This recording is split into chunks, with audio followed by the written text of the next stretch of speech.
بسم اللہ الرحمن الرحیم۔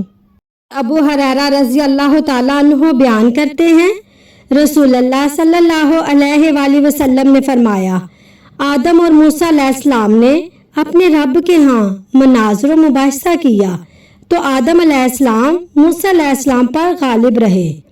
موسیٰ علیہ السلام نے فرمایا، آپ آدم علیہ السلام ہیں جنہیں اللہ نے اپنے ہاتھ سے تخلیق فرمایا، اس میں اپنی روح پھینکی، اپنے فرشتوں سے آپ کو سجدہ کرایا، آپ کو اپنی جنت میں بسایا، پھر آپ نے اپنی خطا سے لوگوں کو زمین پر اتارا۔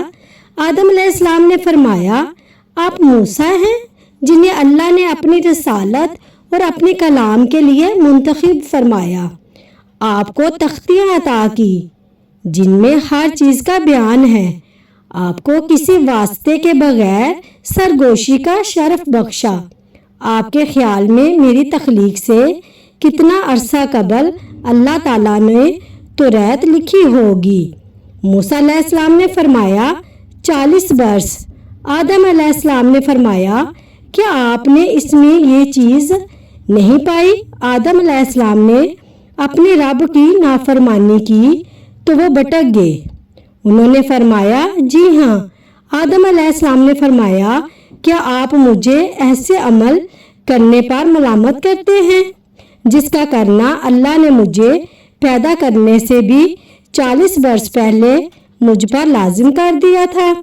رسول اللہ صلی اللہ علیہ وآلہ وسلم نے فرمایا، آدم علیہ السلام موسیٰ علیہ السلام پر غالب آ گئے۔ مشکوٰۃ المصابیح حدیث نمبر 81۔ حضرت جابر رضی اللہ تعالیٰ عنہ بیان کرتے ہیں، نبی اکرم صلی اللہ علیہ وآلہ وسلم نے شلوار میں نماز ادا کرنے سے منع فرمایا ہے۔